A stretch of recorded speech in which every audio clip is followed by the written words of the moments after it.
What's up, everybody? Welcome to episode 98. 98. 2 away. We'll get there. It's been a little bit of a slow couple months with New Year and everything, but we're back on track, I think. So, Can I tell you need to get some new jokes. Your old jokes are running out. Yeah, Tim can't hear or read anymore. That joke's already been played. Yeah. So what are we talking about today, Trev? we're talking about underrated car mods. Which, by the by, is the worst podcast topic ever because the answer is obviously nitrous, and now we're done. Yep, you waited until we were late, and then that was it. See you guys. Yep. Spray it. Bye. Bye. We were just all arguing in the background about what the best mods are. And Yes. Al's stance was just nitrous. Yeah. I would love to get some real facial hair, but all I get is my mustache. It's real. It's just real thin. Oh, The Randy's mustache running. comes in good, though. Enjoy your run, Randy. He doesn't enjoy it. He loves the pain. Yeah. Well. He does like doing those really long runs, which I'll never get. Yeah, I don't really enjoy those. Yeah. I'm hoping he'll do some Tough Mudders with me or something. That's what I want to get into. That'd be cool. But I still yeah. need to do that. Anyways, I didn't even really prepare any questions for this one because I think it's going to be super easy to bounce around. So, underrated mods. Our topics are just for the first 10 minutes anyway. Yeah. Pretty much. I got the first one before Tim says it. Good tires. Huh? It is the most underrated and underappreciated mod that you can do on any mod car. I'm still overrated on that one. See, here's like Well, you drive slow cars. So you're not a tuner. Yeah. You don't have somebody that like a customer that shows up with their car, spends 10, 15 grand on it with us, and then drops it off with 5-year-old all seasons when it's 40 degrees outside. Yeah. And then he That's gets not on gonna work. Then he gets on Facebook and he's like, "I really think I'm gonna go up in tire size so I can grip better." And we're like, "No, Yeah, and then you're so- 500 tread wear all season." Yeah, so then they go to 255 wide all seasons. Like, buddy, that's not how you do it. You're still doing it wrong. We had a customer come in with a Cobalt. I believe it was a LSJ car. This is like 7 years ago now, and he was like, "I want to be the highest horsepower customer." So we're like, "Okay, boom, done." So we put a big old, I think a 362 on it, Oof. and Old he had, man, like- this was 12 years ago, not 5 or 7. okay, Anyway, he had some all seasons on this car. I know what car you're talking It about. was the dumbest build ever. Yeah. It was like 500 and something wheel, and it had lag, and then just blew the tires off to rev limiter and didn't even accelerate. It was like the worst combo. I brought the car back, and I'm like, well, that is a complete waste of time. It is no faster Yep. than it was before Yeah. you dropped it off. Probably No, it slower. probably would lose a race to a Stage 3 M62 Yes. car. Yes, he would. Well, that's like I don't know if it's all of them, but 90% of the ATSVs that have came here left with different tires, didn't they? Yes, actually. A lot of them, yeah. We don't even really like sell tires, but when we know we have a full build car and it's on the, it's a 16 ATSV, and it seems like ATSV guys don't really drive their cars daily No. because they're all pretty low mileage. I mean, that's a 7-year-old car now, Oh, yeah. and they'll show up with the original Michelins on them. It's like, oh, well, Yeah, like, 7-year-old. we're not a tire retailer, so don't email customer service asking us. But we do have those available. So in situations where it makes sense, we're like, hey, if you want to actually use anything that Yeah. you came here and paid for, Uh-huh. you Or might- like, if you want me to dyno it, I'm going to need Well, it that to hook too. up on the dyno. Yeah. And cue every Grand Prix guy out there that has his 60 series all seasons on it. But yeah, not aside from just tuning and cars being here. I mean, just going with say a nice 200 tread wear, you're gonna pick up the car is gonna feel so much better Oh my because gosh. you can hook, and there's a difference between good spin and bad spin. I mean, if you have a turbo LSJ and it spins at the top of second and it starts to hook, that's like primo. That is good. But if you have crappy all seasons, it'll just spin and spin and spin, and you won't go Yup. anywhere. Yeah.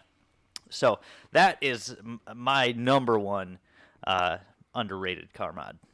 That's fair. And burnouts are overrated. So Burnouts are definitely overrated. yep.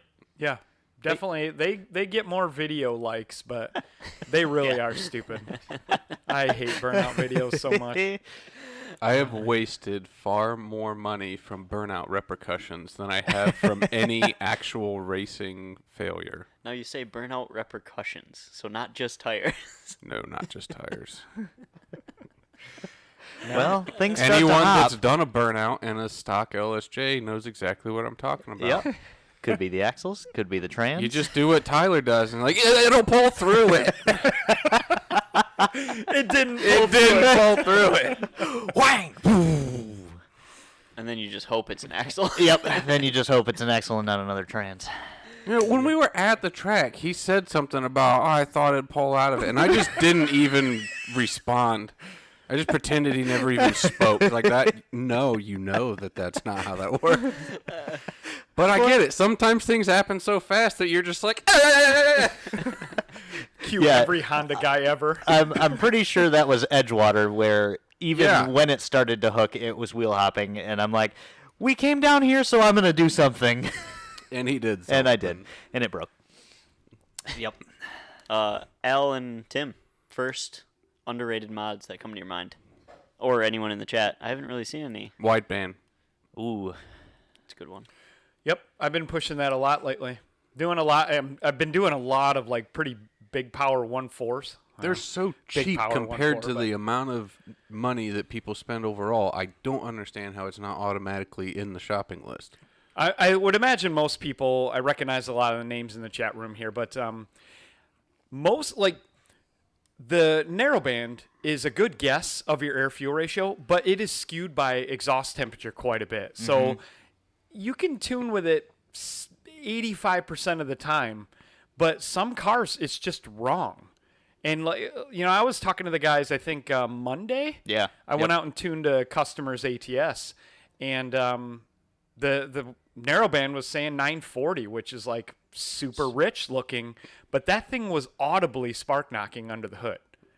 So it's like, I know that's one of those cars. If you put a wideband on it, it's a freaking 12.7 or 12.8 air fuel ratio or something, which isn't crazy lean for a DI car, but for a LSJ it would Yeah. be. No, but it's on the edge of what's appropriate, and normally that narrowband reading would tend to lean towards being too rich, and you weren't in this case. No. Yeah, No. that was like that LSJ that we did last week.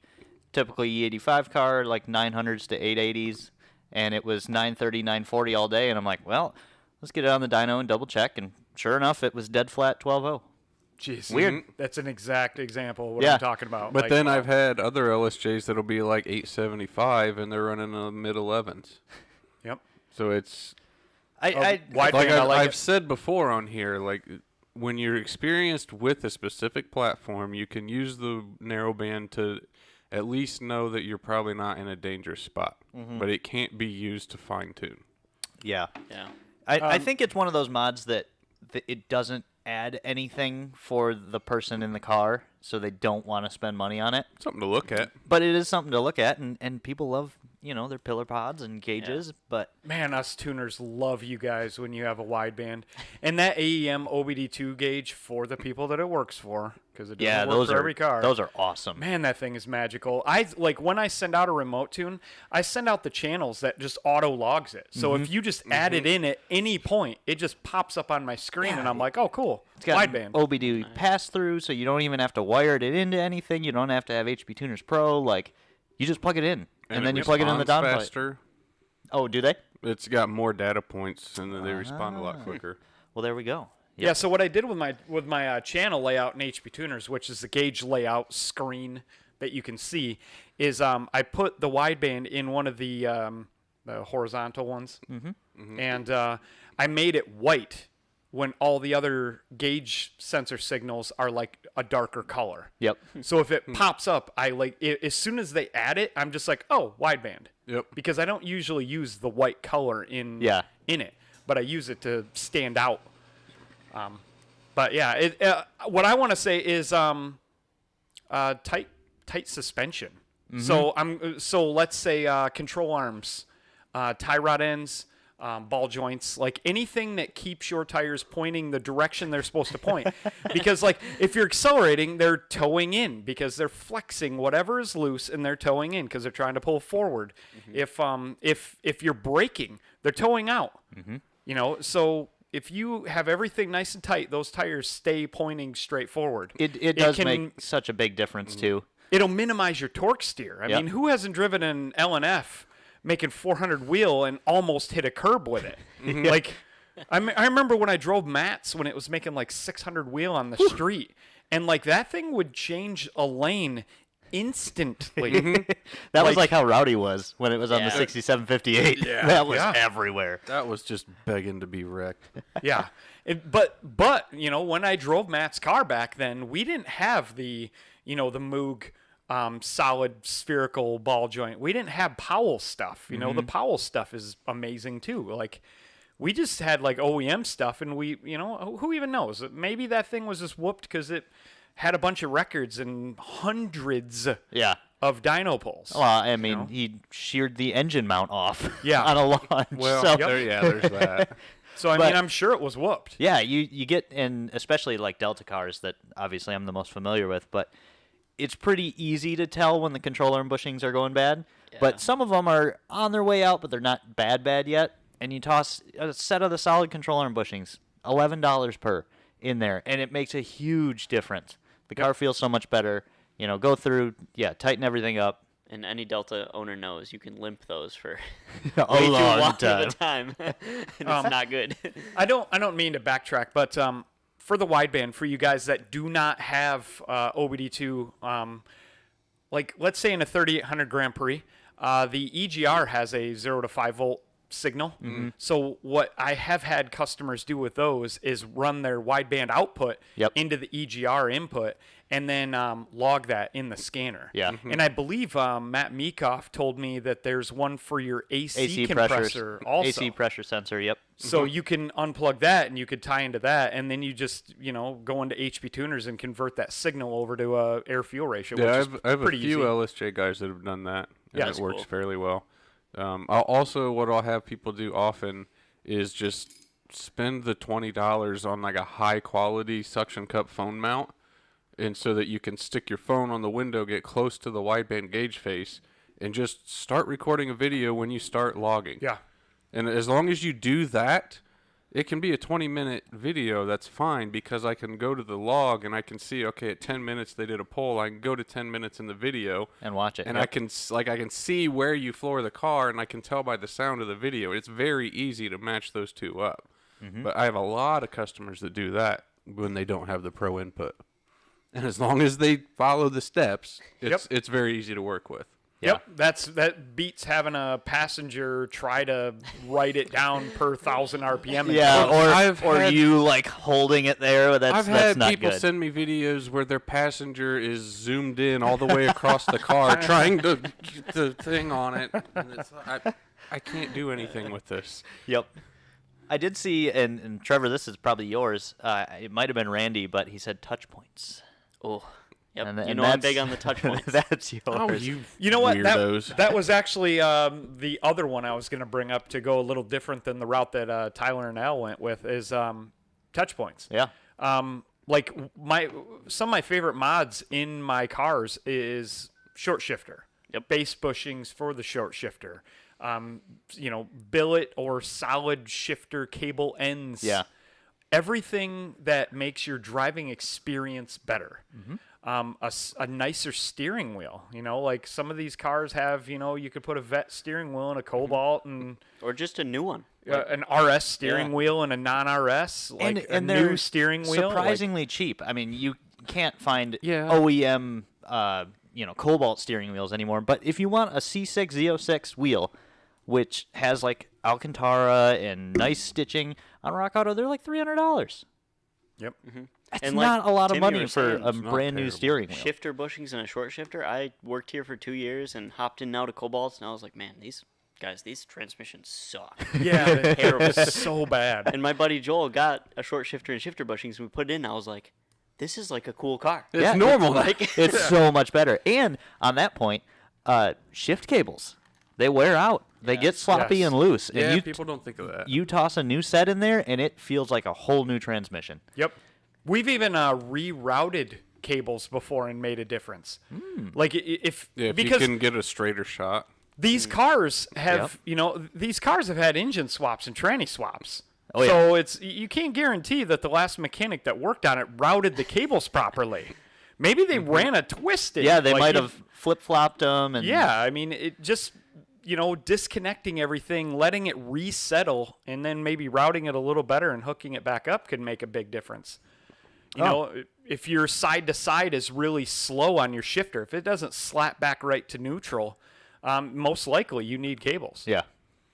Connor said you can still buy Cobalt 3-spoke steering wheels, so there you go. Oh, really? Yeah. Like GM? Apparently. Steven, the C6 Vets is what fit the Cobalt. Yeah, a Same lot of guys do splines. that. I see guys do Camaro, 6th gen Camaros and Sonics? Fifth gen.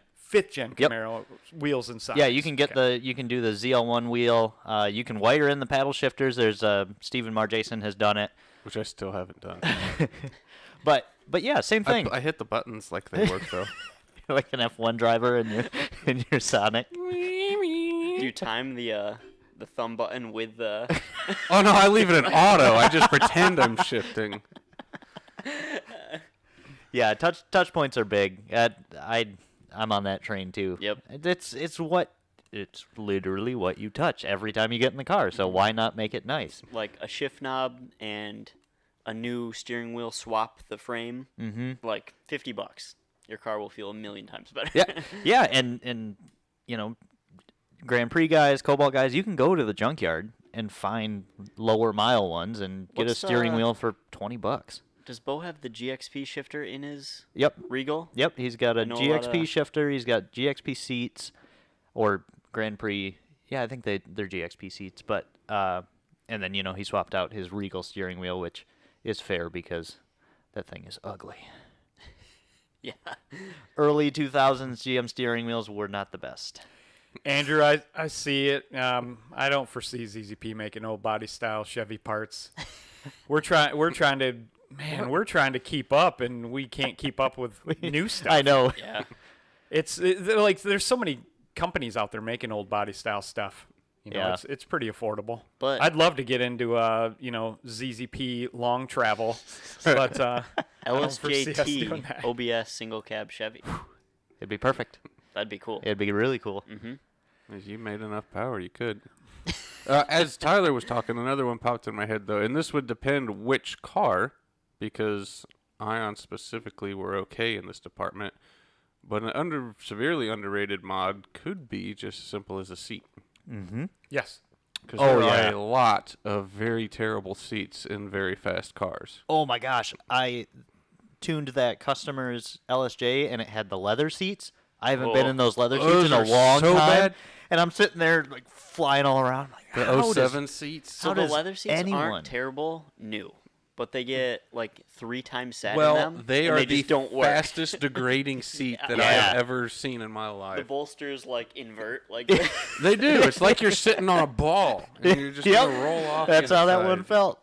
But I mean, Cobalt guys grab some Recaros. I mean, there's always people swapping. I mean, I've got 2 pairs of LMF seats and Recaros and like all these in the garage, and I don't need any of them. But If you don't want to deal with custom fabbing anything, a pair of Recaro OEM seats from an Ion or a Cobalt are amazing. oh yeah, I know Phenomenal. in my base model And cheap.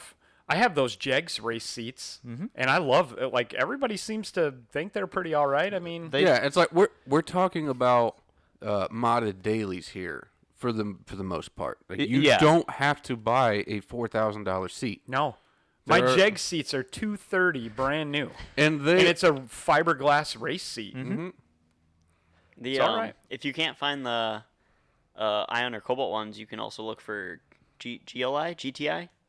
oh yeah, Same seat, yep. just swap your bottom bracket, and that would work too. yeah. oh, Mark really? Mark 5 Yeah. GTIs I or think it's 6. GTI. One of those, but they came with some nice Recaros Yeah. that were the same seat. Huh. They say GTI on them, which is kind Didn't of know a that. bummer. But Man, I took out my LNF seats because I couldn't stand the SS on them.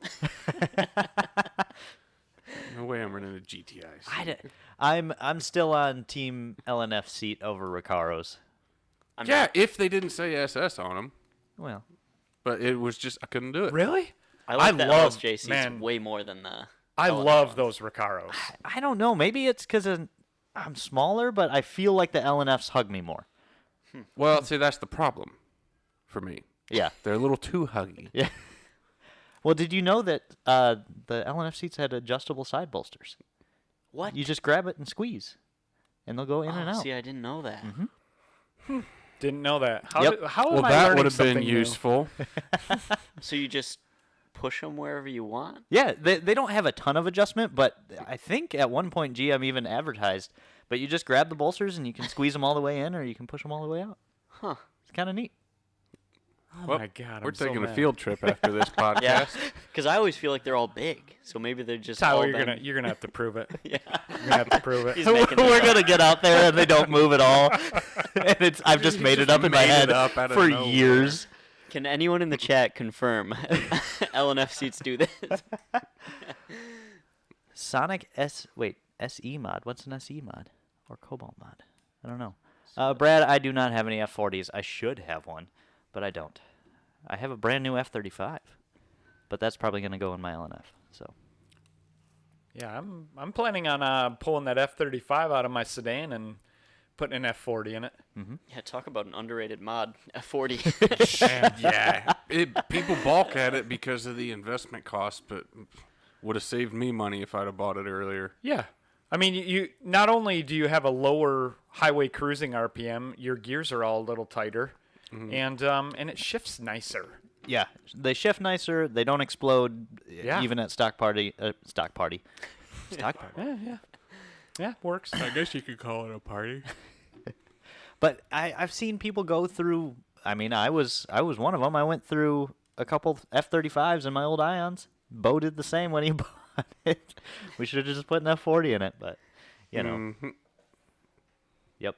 Chosen yeah, child. it's expensive, but if you've ever done it or driven a car with it, it's worth way more than it costs. Oh, yeah. So Yeah. And a lot of people, you know, it can be kind of tough to find the F40. There is one guy selling new ones on eBay, but they are pricey. They're like $1,200.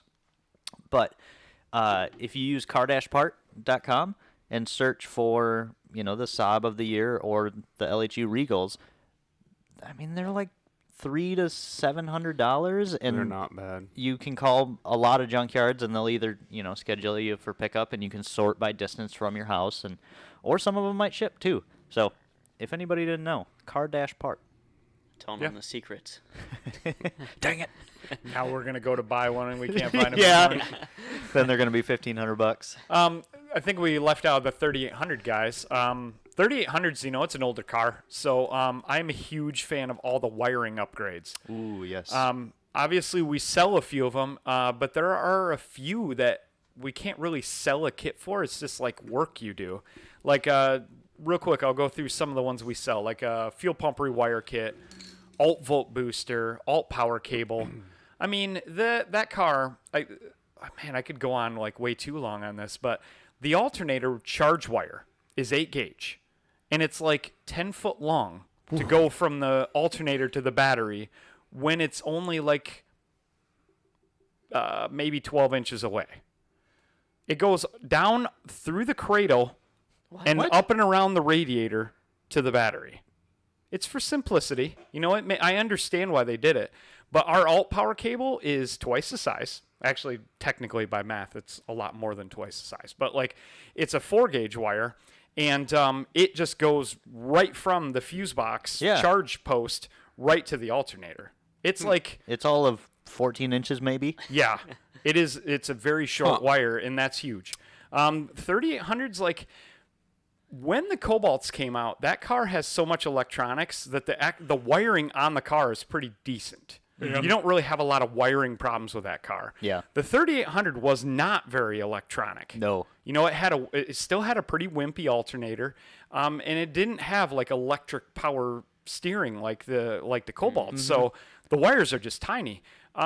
they just like have ring terminals that ground to the chassis, the frame of the car, that is just a little post with a nut on it holding a ring terminal on paint. So like one of our free mods was take this nut off, scratch the paint off, put some dielectric grease on there and just bolt it back on. Both sides, right behind the headlights, about a foot behind the headlights on the frame rail. The fuel pump rewire, like that wire, oh my gosh. Yeah, that is tiny. So it's a tiny gauge wire. It goes from your fuse box all the way to the back, plugs into your fuel pump, but then the ground wire for the fuel pump ends up grounding literally at the tail light. So our fuel pump rewire is like, I don't know, twice the gauge, and the ground wire is like 2 foot long. So our fuel pump rewire is a huge upgrade. Yeah, I know that's like a must-have on 3800 cars. Alt volt booster. The factory car, I don't know, the voltage is all over the place. So, I mean, I'm going to just say numbers to give you an idea. But let's say you're like 13.5 volts at idle. It moves all over the place more than any other car I've ever seen before. But when you add our volt booster, it bumps at 0.6 volts. Keep in mind, so you go from let's say 13.5 to 14.1, and now your fuel pump has, a half more power, a volt more. Your radio, your headlights, all have more voltage. Yeah, that was definitely a thing in older GM cars where you would start to add more things to the system. Like start acting weird. Yeah, and you'd push the AC on and things would dim for a second. Yeah. And so and that's generally it's generally not the positive wire as much as it is the darn ground wires. Yeah. So, I mean, re-grounding your ground wires, maybe adding some extra ground wires. Like, I know whenever I had any 3800s, I added an extra ground wire from the battery to the chassis. I cleaned all the grounds that we have in our tech articles. I add an extra ground wire from the alternator to the chassis.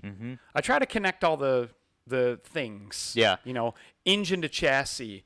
Battery to chassis, battery to engine, I add all that stuff. And to go off that, just cleaning up those ground spots like you mentioned.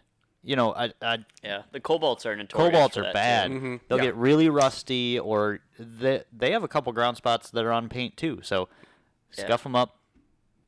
Make them nice. I forget which one I had that I had to do add it to the strut tower bar that all the cobalt guys do. Oh, that everyone was knows from about your TCM on the blue car to up there. Yep. Yeah, right from the ECU to the. Yep. I saw Bill Kish in there. What I've had pretty good luck with is I'll take a alternator that needs a rebuild, or maybe it doesn't, and go to like a local alternator rebuilder and ask them to upgrade it. So they'll take it and they'll upgrade this or that in it, and then they'll make it, a 60 amp alternator. They'll make it like 100 amp or something. Oh, really? So What do they just put more windings in it? I don't know what they do, but Some sort of magic. My Big dad wheel was the alternator? one that taught me that back in the day with his muscle cars. Okay. And I was like, oh, that's cool. So, but yeah, there are a couple aftermarket ones out there. I'm just outdated because I haven't done any car audio stuff with 3800s in so long. Yeah, alternators haven't been around for that much of your career. See, this is the kind of stuff you got to come up with. And new ones, Canatelli, sleeping. Yep. Somebody mentioned it, especially if you're, road course or autocross, but .4 brake fluid. It's not underrated in the sense of what it does. It's underrated because not enough people do it. Yep. And you can boil .3 really fast. You sure can. Really fast. Especially if you're a bad driver, from what I've heard. Yep. Also, just swapping brake fluid and coolant's the other one that somewhere down the line turned into forever fluids, and they're not. Yeah, people like to crap on Dexcool, but if you keep the system sealed and have fresh coolant in it, it'll last a long time. I'm glad that we actually don't have to argue with people about that. Like back in the Grand Prix days, they were all like, "Oh, get that crappy Dexcool." Really? I run Dexcool in my cars. I'm completely fine with it. I still like you said. boycott it because Universal is green and green is faster. I suppose. Anyway. But, Dexcool is completely fine as long as it doesn't see oxygen. Oxygen, there's a reason why they put that stuff in Dexcool to, plug holes. Yeah. Yeah. So I mean, it works, but if you put 150,000 miles on your car, you should have changed the antifreeze 50,000 miles ago. Yeah. Yep. You know, and I guess if you want to rinse it all out, you could switch to green, but green isn't better. No. Just looks way cooler. Tranny fluid changes, and I definitely say do not flush your transmission. No. Just drain and fill with a new filter. That is it. Like if there's some junk stuck in a corner, leave it in the corner. Yeah. You don't want to dredge it all up and get it No. stuck in other stuff. It's been in that corner for a long time, and all It's fine over there. flushing is going to do is potentially put it in something you don't want. Yeah. And or if you've made it to 200,000 with your transmission, don't change the fluid. Touch it. Just leave it until All it your dies. magic It's too shifty late. stuff Just- is suspended in the fluid. Yeah. Man, I don't see. That's one I've always had a dilemma with. I haven't had a. I experienced it. Have you? Yes. In With- the Element. Oh. Is it had a converter shutter that there was a TSB for possible flush, might fix it. Nah. It just made it slip more and shifted weird. Like I was like, oh no, I just ruined it. So I Dang. drained half the fluid out and filled it with that magic transmission molasses, and now it drives like a champ. Like new stuff, or you put some of the old stuff back in? No, I just put this stuff that was, you know, that Lucas oil stabilizer. It was like almost that thick. Oh, okay. Ground up some metal shavings. Pretty and much. sprinkled it. It's still driving. Put some LSD adder in there. Like I put the $5 cheater fix in it, and it's worked better than what was proper. Yeah. Yeah. Yeah, if you have a lot of miles, I think I'd maybe just do like a half drain and fill or something. Maybe And if drain you have a half of it out. 4L60 or 4L65, let's be real, you didn't make it to high miles. Probably not. Oh man. I wonder. This would be impossible. 4T65s are filled for life because they die in their middle ages. It would be impossible to verify, but I would love to know what the highest mileage 4T65 is.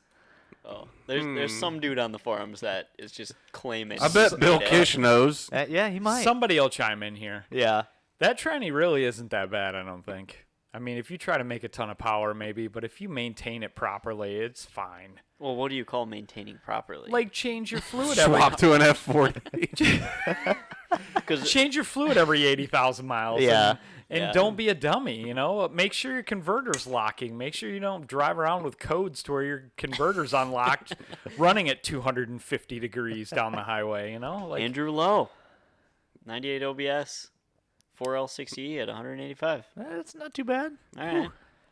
That one was made on a Wednesday. Yeah. Steve's been through 6 of them since then. Yeah. oh yeah. That darn trailblazer. Daniel says 90-pound valve springs and XP cam, or should he do 105s? No, you need 136s in a Rollmaster. Yeah. Otherwise, you're going to have to shift that thing at like 6,000, and that XP cam loves going to like 6,400. So, 6,400. Rollmaster 136s and our new revised, retainers that we've had on the website for over a year. Yeah. But that revised retainer is so freaking light, and the 136 is a magical spring. So that is like, I in know my there's- opinion, I would put that in everything 3,800. Yeah, I know there's a lot of different valve spring choices for the 3800, and I'm not super up to date on them, but I basically we have I don't know, we've had over 5 valve spring options for the 3800, and in my opinion, you either have 90s for 1.9 rockers and a stock timing chain, or you just put 136s in it with a Rollmaster double. Okay. And that's it. and just be that's done with it. Yes. And all of them, you run our ZZP retainers that are super light. Don't buy LS retainers. Yeah. They work. I mean, they'll work for all your LS-based Beehive spring, but they're heavier than ours. And valve train weight is so huge, you 3800 guys. Oh my gosh. Zoom's car would rev to 7,500 a whole bunch of years ago. Now we're talking. And the only reason it did was that we had Z06 hollow stem and sodium filled valves in it. And then when we took those out back then, it stopped revving that high. It was done because you They were cannot too heavy, fit. yeah. You cannot fit the valve spring that engine needs in that head. The pocket's not big enough. Oh, okay. The packaging is too small. Yep. You know, there's one guy that came in here with some 160-pound spring from something, and his car revved all the way to $7,000. Wow. And I was surprised. But yeah, the Comp 136 is also, we underrate it for whatever reason. I don't know why it's called a 136, but the thing is well over 150. I think it's 155 if I recall. But for some reason somebody called it a 136 one day, and we just followed suit. And here we are 20 years later. Because it is way better than our what Crow Cam's 130 that we used to sell. Way better. And it's better than the 140-pound spring that we used to sell that I don't remember what brand it is. So many options. Yes. Brad said clean air filter. Yeah, Yes. that's a good one. I suppose, yeah. So Good point. it's silly, but I put a ZZP intake on Erica's HHR when we bought it 3 years ago, and I noticed the gas mileage had gone down a little bit, and so this summer I just went in, refreshed, did plugs. I cleaned the air filter, and I'm not kidding, it picked up over a mile per gallon, which is boy. really nothing. But Dang, Cool. Steve. I know, right? The price of gas. That's you know, it's something. not too bad. 2 or 3 years overdue for a filter change, I think. Cabin air filters too. Oh, yeah. Pull that boy out And throw it away. and throw it away. And don't put a new one in because you'll forget about that too. No, then you'll destroy your blower motor. Nah, it's fine. Trust me. We've all been I there. know. Yeah, Yeah, I'm with you on the cabin filter. If you smell something funny, whatever, get that thing out of there. yeah. You got a Catch dead cans. rat stuck in there. Catch cans. Any engine that is prone to detonation, put a freaking catch can on it ASAP. And if you put one on, make sure to check it and empty it. Yeah. Don't be like me in my Sonic. Like Al's like, oh, I only make it like a week, and I have to empty my catch can. And I'm like, never checked mine. I go out there, that thing was full to the brim and was like, it was like Seeping out of solid. it. It'd been dripping back through the line for weeks. Yeah, it was. And like a glob of whatever it is came out. It was it's like gross, a isn't it? slug, a catch can Ooh. slug. It's nasty. It's solidified. But yeah, the Sonic guys, I recommend it just because the factory PCV system is garbage. And we have that Horrible. nifty PCV reroute kit that you guys came out with. That or came up with. engine has a lot of PCV action happening. Yes. So that car, it's recommended. It doesn't have a detonation issue like the LTGs do. Yeah. The LTG guys, you need it to keep your friggin' pistons where they're In one supposed to piece. be. Yeah. You know, every LTG should have a catch can. Every single one. For sure. 3800's your factory PCV system works great, so leave it alone. Yeah, you're just adding unless- complexity, essentially. Yeah, until you turbo it, and once you turbo it, you kind of have to, because then the factory PCV system doesn't work anymore because you're blowing pressure into your inlet, which it's not used to. Nope. But if you're vacuum on that supercharged, side. factory one is great. Yep. Don't catch can it. Don't run a breather. None of that.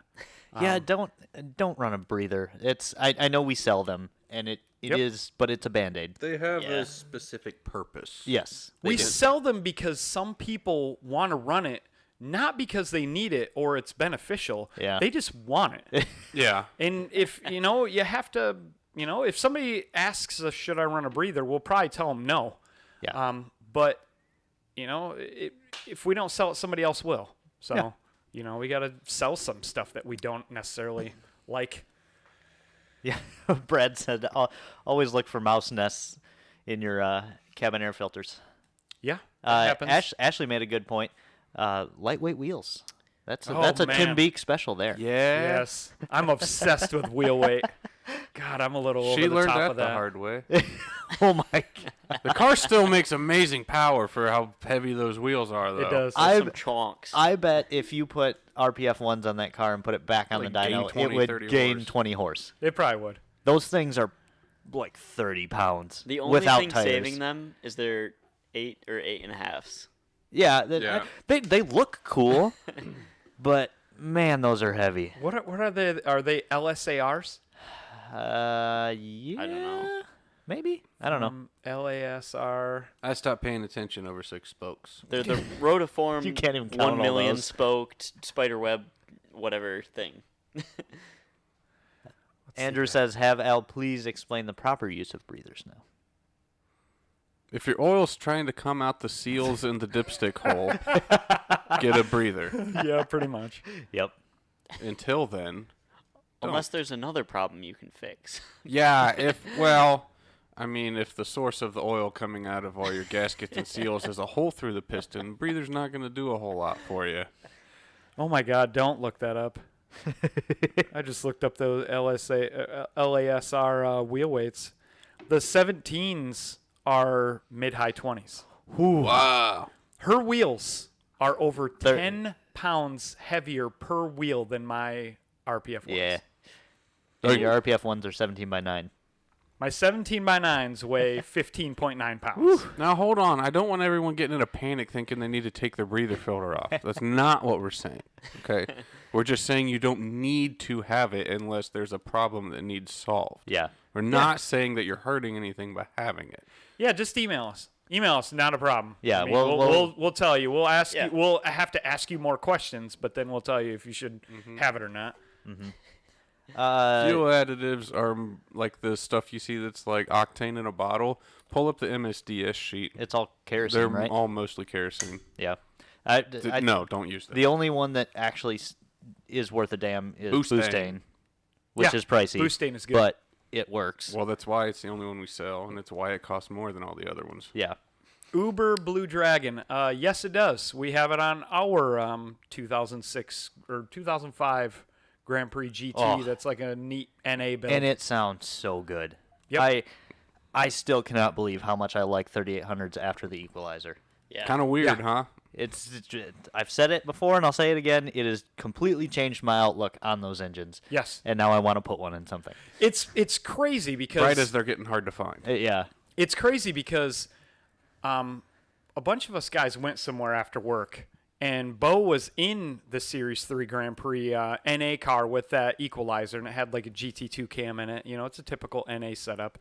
And he was driving, and I kept hearing it, and I'm like, where is this V8 car? And like, I'm a car guy, so I know what V8s and V6s Yeah. sound like. In certain RPM ranges, that thing sounds like a V8 cruising down the road. It has a very interesting sound for sure. And then when he revs it out, it sounds like a sweet inline six. It does. It's You know? it sounds like a Supra. Yeah. It's a great mod. All you guys should have it. Even you guys with headers. Like we did that one video and it didn't really lose any power and quadrupled the sound output quality. Yeah. Like geez, man. Yeah, I would take a 20 horse if it was. Yeah. I would take a 20 horse hit just for the noise. Absolutely. But they're virtually Spray identical. the difference. If I didn't have like friggin' 5-6 vehicles. No kidding. And with 5 minutes left, we circle back to nitrous. But yeah, for sure. Equalizer, everything. Noah brings up a good point that we've lightheartedly complained about here many times. Like, yes, RPF1 is one of the most used wheels out there because it's a really well-rounded Yeah. wheel. Da-ding. Yeah. It bothers me too. Like I have 2 sets of RPF ones, and I am the guy that always does something original.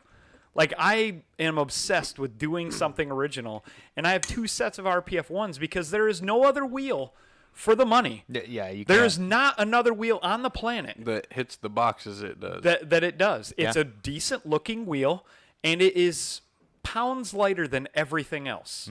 The You only- can spend twice the money and still not have a wheel as That- light yeah. as the RPF one.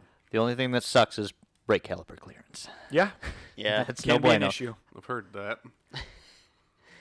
It's the whole step lip thing, not optimal. The Enki does make a couple other wheels that are close. The PFO one. Yeah, the PFO one, and then I think the NTO3s they're not on the same level, but they are pretty similarly weighted. Yeah. All Inkies are relative to their competitors lighter and cheaper. Yeah. Yeah. Well, Generally. once you get into their racing line, they have Yeah. their cheap line, which is Oh, like do the they have EV5s. The ones that are on Alsonic are like their tire rack Oh. kind of wheels. But then their racing line is the lightweight ones. But Yeah, I mean, and I love the challenge. Like, if you guys have other wheel companies out there that have something, please let us know. I mean, we're all like obsessing over wheels. Like, like every week we're looking at wheels and whatnot. I mean, I'm trying to find. I need a set of wheels for my sedan. I've been looking for months trying to find something. Trying to find something like 9 to 9.5 wide. Wheels have gotten, they hit pretty hard with the inflation wave the last year, I feel They like. did. They really did. I mean, you go on Fitment Industries and you look at the wheels today compared to a year ago, and everything is up at least 20%, Yeah. which kind of sucks. But, I mean, so is Yeah, everything. especially that sweet spot range of like still a good wheel but affordable is Yep. now like Yeah, the same price and as me all and the other me and you are on we'll buy whatever. Yeah. So, but even ESRs now are expensive. They They're doubled pricey. in price since I've worked here. Yeah. Double. Wow. They used to be $800 out the door had you like their best set of wheels. Now they're $1,600, which is insane. They do have some like really. They also have 3-piece wheels now, and so they've really expanded their category. I'm sure But- they stepped up their quality, but Noah, yes, Cobalts also have 5x110, so that is yep. unfortunate. Hub Or- swap. or That's an 4 on underrated 1 mod. Hub swap on a Cobalt is an underrated mod. It's something that I don't recommend to everyone because there are obviously extra steps. You got to find redrilled hubs, and then you also either have to redrill your rotors or hog out the holes. So when it comes time and you need new rotors, then you got to do the same. So it's it's a more specific mod. I did it on the blue car because I had wheels that fit from Al, and Well, there's a I don't weird drive that car enough where I'm going to be going through rotors a lot. point to be made where, and Tim and Tyler can probably speak on this pretty well. I don't know what happened, but a huge push to the wider the wheel, the better. The wider the tire, the better. But like And something then like they an buy LNF, cheap, crappy you can tires. rock the stock wheels for a very long time. Oh yeah, Yeah. And not be limited by your wheel width. yeah. Like, Yeah.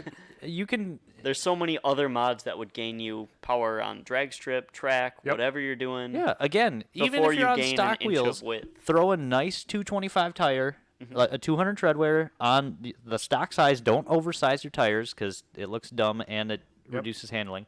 But throw those on, rock the stock wheels. They look good, and then go on from there. I mean, there's really competitive dudes on, say, road course with relatively small tires. Yeah. Like, I mean, on the blue car, I have 245s. That's not a big tire, but it will do everything that I need it to do. I don't need to go to a 265, although that would look cool. yeah, that's the problem is we're all like, yeah, it'd be cool though. W-body hubs, I don't think that they swap to the Cobalt. No, I've never heard of that. But yeah, Andrew Lowe, Grand Am hubs do fit in an LNF knuckle, but then you lose your ABS. No, those are the ones that do keep ABS for an LSJ. Oh, they do? You have to modify the knuckle to get them fit, though. Okay. And I didn't care about ABS on my car, so that's why I did LNF hubs. There you go. yeah, you have Voodoo Yeah, Federal standalone. Tire. Federal's, it's not bad. I mean, I had a customer come in with a oh crap, I just drew a blank. What's the cool slingshot? With The cool slingshot? Yeah, Vanderhall. Vanderhall. There we Oh, go. yeah. Yep. I had a dude come in with a Vanderhall with Federals on the front, since that's a front-wheel drive cruise, basically 3-wheel car, and that thing scooted. That thing, it's pretty cool. Yeah, It is pretty cool. I wish they made a manual. Too Yeah. small. Well, yeah, power for brake. you. That's the one thing I don't like about it. Like I would own one if I didn't feel like everybody's staring at me, and I'm Because I don't you know, I look don't like like a it. dork in it. maybe I don't know what you guys are talking about. like it's like those things. I love driving them. I just hate that everywhere you go, like everybody's just staring at you, and you're Yeah. just like sitting out in the middle of nowhere. Like I felt the same in the Goblin when I was street tuning that one, and I'm driving. One, everyone's looking at you, which some people might like, but two, you're so exposed. Every time I went by a semi, I'm like, Yeah. Well, it is a Yeah. weird thing because people don't do that to motorcycles because they're used to seeing motorcycles. yeah. But a Goblin or a Vanderhall is so weird that everyone's going to people look at don't it. expect it. Oh heck, it's 5:00. Yeah. Any man, Steven, last minute mods any you guys want to say that are 19 pounds. severely The underrated? That's terrible. Like my rule is I pretty much will not buy a wheel that is more than a pound per inch. So if it's a 19, then it can Should be 19 pounds. Yeah. If it's an 18, it better be 18 pounds. And if it's a 17, it better be an RPF 1 at 15.9 pounds. The Cortex is definitely severely underrated. Yeah, Cortexes are sweet. All the new cars come with fancy launch control and boost by gear and all this stuff, and the Cortex can do a lot of that. And I mean, they're like what, $435 or something on their website with the gauge. So useful. And yeah, I mean, the Sonic wouldn't be where it is today without it. No. It is pretty cool to see software is bringing old cars to new car standards. Like, Yeah, turbo LSJ with a Cortex. It breathes new life into the car. Yep. All right. all right. Well, what are you guys doing this weekend, real quick, and then we'll get out of here. I am doing mostly nothing, which will be great. And then I have to replace a friend's catalytic converter because it got stolen. So I got an eBay one. And Not replace, it's just place. yeah, just place one in place. So yeah, that. And I don't know. Look at my new gutters. Yeah, guys, I got new buy gutters yesterday. coilovers so people don't steal your cats. Yeah, if your car's too low, they can't get under there. Exactly. That's a good point. That's a good case for air ride. Insurance. Plus, if you see a car that's lowered, they're just going to be like, nope, he's totally got a high flow cat in there. Yeah. And that's worth about $10, so I'm not cutting that thing out of there. Yep. I got ice skating lessons for the kids Oh tomorrow. yeah, you're Oh, going nice. skate. Pretty excited to watch that. That should be fun. Try not In-laws to are make too coming many up. Letterkenny references. Yeah. In-laws are coming up Saturday just for the day. Sunday, nothing. Just gonna go. Actually, Sunday's squat day. Ooh. I'm gonna go pretty heavy this week. Nice. Same here. Pretty chill. We got a bunch of little car projects and one big one that I don't know if I'm going to do. The BMW? Yep. Yep. That's fair. I just have some little, bringing the base model home so I can tinker around with some stuff on that.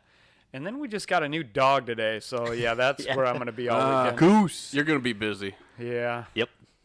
so training a new dog. Yeah, we had 2 shop dogs today. It was It was great. pretty day. great. It was great. Brad, you're welcome. I'm glad you enjoyed the shirt. I know you were excited about that, so that's pretty cool to see. All right. Have a good weekend, everyone. Thanks for hanging out. See ya. See ya. He got that shirt fast. Yeah. Does he live in Michigan? Actually, he does, yeah. Oh, he does.